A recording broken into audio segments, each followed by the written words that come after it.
Hello and welcome to the BEC Podcast. I'm Mark Phelan, and it's not very often we get to sit with two world champions in our podcast studio, but that's exactly what we have here. I've Rachel Choong, who is three-time world champion from 2015, multiple European medals, etc. And also Julie Thrane, who is also world champion in her category from 2015 girls. Thank you very much for coming and joining us here in our podcast studio. We introduced the as world champions, so let's have a little discussion about those world championships. 2015 seems like a long time ago, yeah? But it's only 2 years ago. Winning those 3 medals, Rachel, what did that do for you in terms of your own para-badminton motivation, and was there any media presence around it, say, back home after you came home? Yeah, afterwards there was quite a bit of it. BBC Sport, with it being in Britain anyway, the World Championships, BBC Sport were able to do some coverage on it. They put some articles on their website and things like that. Following that, the British players who became world champions at that tournament, we were invited to BBC Sport's Personality of the Year, and that was in Belfast that year. So that was an amazing experience.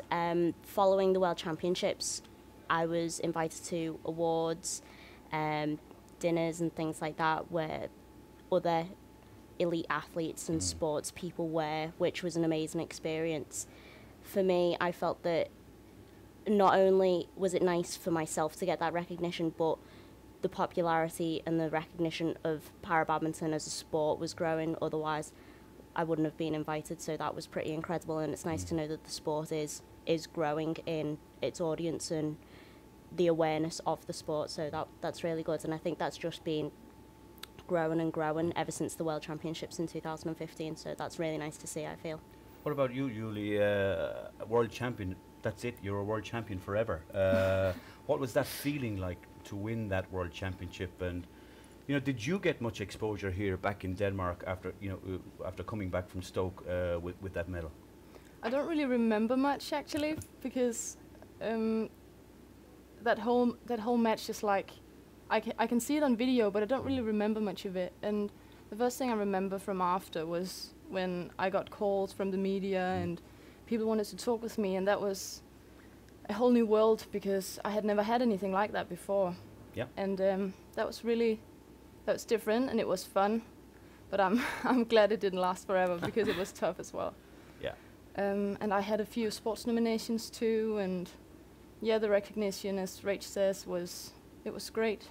That people sort of they were interested in para-badminton. Okay.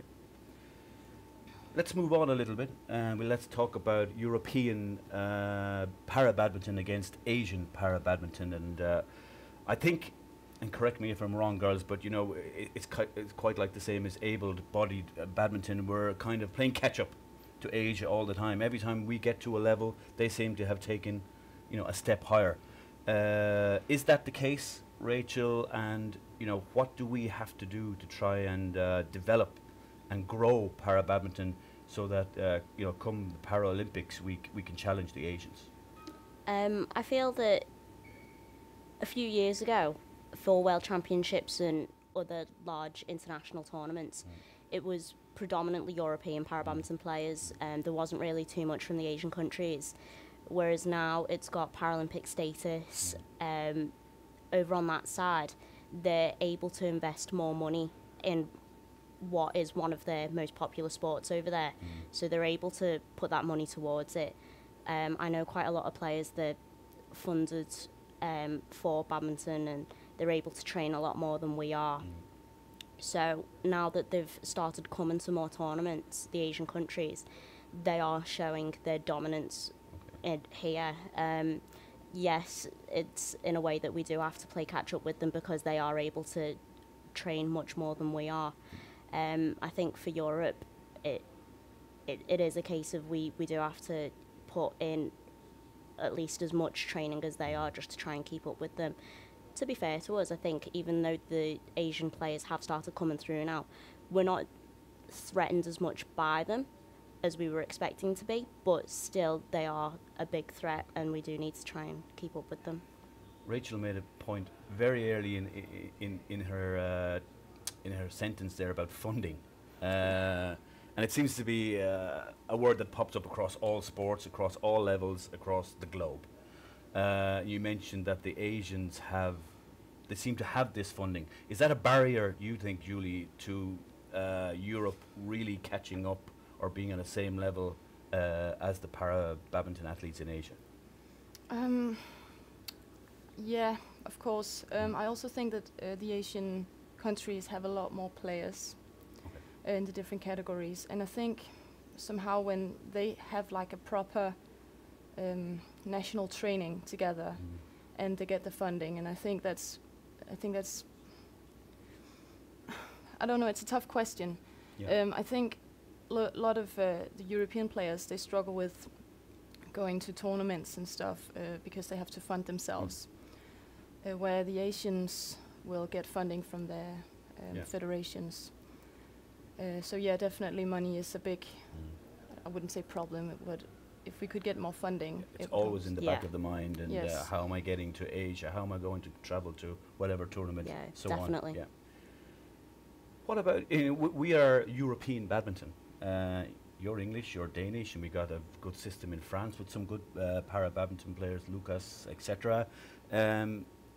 Is there a possibility that we work together more as nations? Would that help us in our, not our fight, but would that help us in our challenge to win medals at all the majors from now on? I think it would be good in the sense that, well, with England, we're fortunate to have quite a lot of players from all of the classes. Yeah. So it's good there, but for training, I mean, for the GB squad, we've got Martin Rook and Connor and wheelchair 1 and wheelchair 2.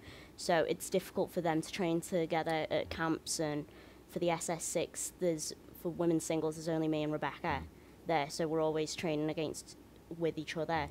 So I think if we come together, it would be better in the sense that we'd have more people to train with and broaden our skills that way, because we can learn off more people. Yeah. Let's move on now, girls, and let's talk about the Paralympics coming up in a few years' time in Tokyo. Oh, and it's coming around so quick. Yeah. We had the announcement of all the categories, what was it, a couple of months ago, and I think as a continent, we were surprised by the number of categories that were included, because maybe 2 or 3 years ago we were hoping maybe 2 or 3 categories, and then all these categories came along, and it was like Christmas. But unfortunately, your category was not one of those categories, Rachel, and you would have been a real medal contender there. You know that more than anybody. What was that feeling like when you saw that list and your category was not on it? To be fair, I half expected it. Okay. Only because, I mean, it's been building up for so long. We've known about the announcement, and I had a vague idea of what the criteria was for an event being accepted towards the Paralympics. So with numbers and participation being a big factor of it, I was half expecting it, and I had built it up in my head a little bit to expect that disappointment potentially. When I saw it, yes, I was disappointed still, but I was okay with it. But because I was actually in the airport going to Tokyo for the Japan International, it was when I put it on social media, and all my friends, family, and I put it on Twitter as well, and some people that I didn't even know were messaging me back, and they were expressing their disappointment that I wouldn't be going, and that's when I really started to feel it. So, I mean, it was nice that I still have that support there, and people were still saying, oh, chin up, and next time, things like that. So, yes, it was disappointing, and I was prepared to make very emotional decisions, whether I was going to the World Championships and what I needed to do going forward, with the potential of, because I'm not going to the Paralympics again, whether I'd be funded or not. So it was all things like that, but fortunately from talking to coaches, other athletes, other players and things like that, and my friends and family, it's helped me come to terms with the fact that Paralympics, okay, yes, it's one of the biggest stages that an athlete could possibly perform on, but it's something that comes around once every 4 years. We have our World Championships every other year, and in between we've got our Continental Championships between them every other year. So, I mean, they're still very big tournaments, and you still want to win those titles. So, which is why I'm looking forward, still planning on participating in these tournaments as much as I can. And I think from what I hear, your category now seems to be having more athletes coming. Every month there seems to be a higher number of participation. So that's a positive thing. Yeah, it's a shame it didn't happen a bit sooner, because it definitely would have helped. It's funny, Jules messaged me when the players list for the World Championships came out, and she says, oh, it's pretty funny how there's more SS6 women's singles players going to the World Championships than SU5 women's singles players, so that's quite interesting. Julie, what do you think are our chances for these Olympics coming up in just a few short years in terms of medals? Do you think we have good realistic chances, and in what categories, because you know them all inside and out, and what categories do you think we stand the best chance in doing well in Tokyo? There's quite a long time until Tokyo, so a lot of things can happen. But I definitely believe that people now will start investing more time in training and getting fit and going to the gym and stuff. So if the Tokyos were to be happening now, the Paralympics, I think I don't know, actually. I think we have a women's singles from Denmark, Catherine, who could be doing very, very well. And can you think of anybody? Rachel, of course, if she would be playing. Lucas in the singles. So there's and the wheelchair guys I've seen Martin play a little bit. Would he be a medal opportunity in Tokyo? He's been struggling at the moment with I think he broke his hip or broke his femur. So he was struggling a lot in Japan with it, which is what gave him some trouble. So right at this moment, potentially not, because I know that he's still recovering from that. You guys are normal people, as we all are. We all have normal daily lives, and we all have things to do. We all have to get up in the morning, and we all have to get dressed, and we may have to go to school, or we may have to go to work, and etc. Only the elite, able-bodied athletes, they're real full-time, and they're 100% focused, and which is great for them. But I know you work, and you are studying at the moment. How do you do it all? Because you play your sport at such a high level, and when I go and watch it, and I don't get to see it often enough, but when I go and watch it, I'm blown away by the level of athleticism and the quality and the technical skills. How do you fit it in around your daily life? To be honest, I wish there were more hours in the day, just so I could fit it all in. Because the English players or GB players aren't funded, I work a full-time job. I work 35 hours a week. The job that I work in, it's shifts, so every week it changes, which is very difficult for me to, fit in a set training time and actually gain momentum with my training. I'm currently trying to reduce my hours at work for more training and, set rest days and things like that.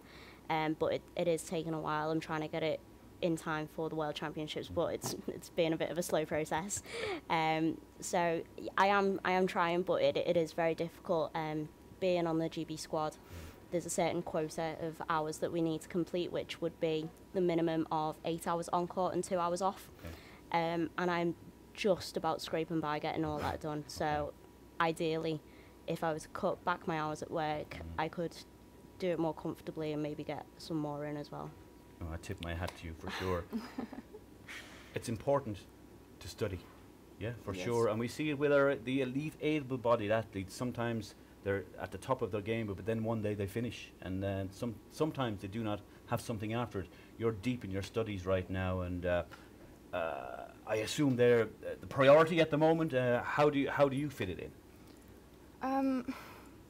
To be honest, last year I got the opportunity to train with Odense Badminton Club, with Leonard, and he's a great coach, and he let me train with him. So that meant I was playing in a sports hall Monday to Thursday. Then I went to the gym about 6 hours a week too. And doing that with my studies, I'll have to admit my grades weren't as good as they were this semester before that.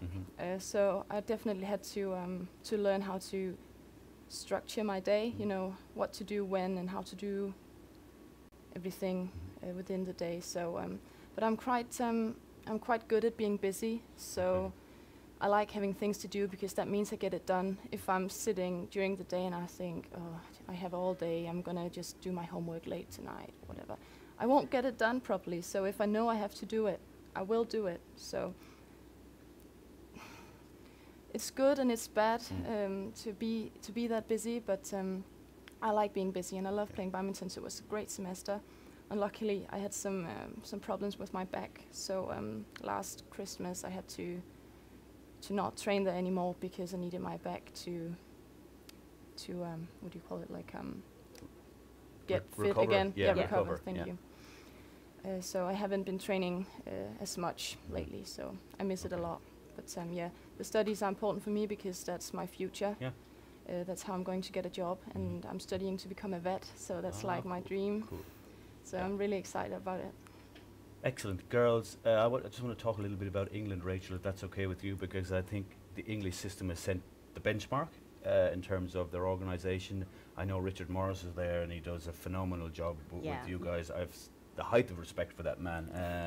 And even with a little baby and etc. So what a great guy to have. Yes. But tell us a little bit about the English system and what kind of sets you apart, because when we see championships, we see England winning more medals in terms of European badminton. What is it about Richard and the team there and the system that you have that makes you guys so good?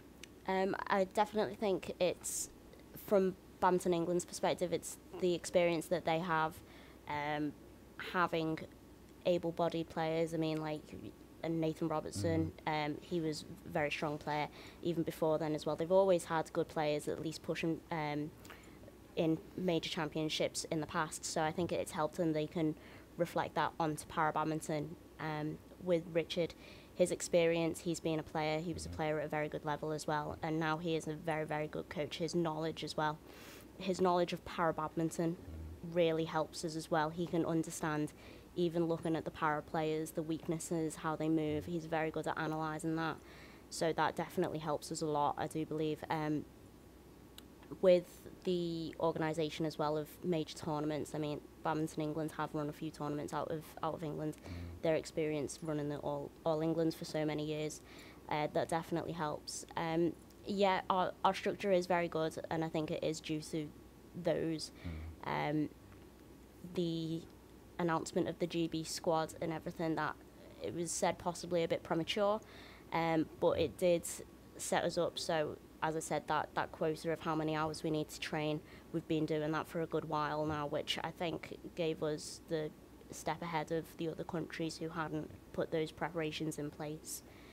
So now that the Paralympic announcement has been made, it's possible that countries are only just starting to say, okay, now we need to do this, whereas we've already been doing it for a year now, so it's definitely helped us quite a lot.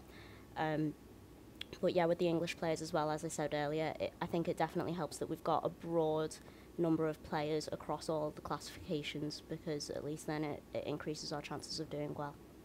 We're running out of time, girls, but quickly, Julie, what are the challenges facing, Denmark are playing catch-up maybe to England. France have got a pretty decent system there, but the rest of the countries, what would you like to see in Denmark, to help improve para-badminton?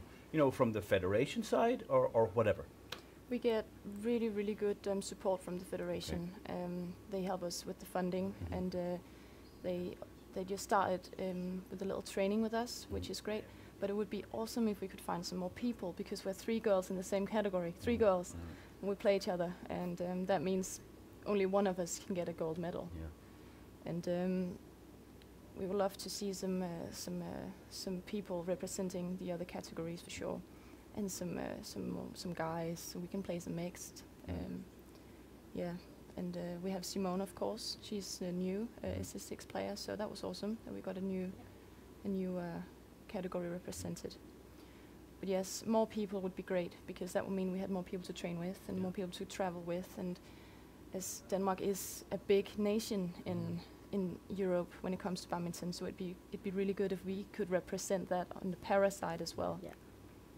Yeah. Well, the people are out there. I think it's probably up to the federations to go and find and devise ways to find. You're quite lucky. You've got a good representation across all categories, and as Julie said, it'd be great to see more people coming into para-badminton, and I think we're starting to see that. It's bubbling a little bit with more depth, and which is great to see. Girls, thank you very much for taking the time to join us today. These girls are quite active on social media. Get on there and follow them across Instagram, Twitter, Facebook, or whatever. And of course, follow Badminton Europe across all our social media channels, and don't forget to hit subscribe on our YouTube channel. Thank you, girls, very much. Thank you. Goodbye.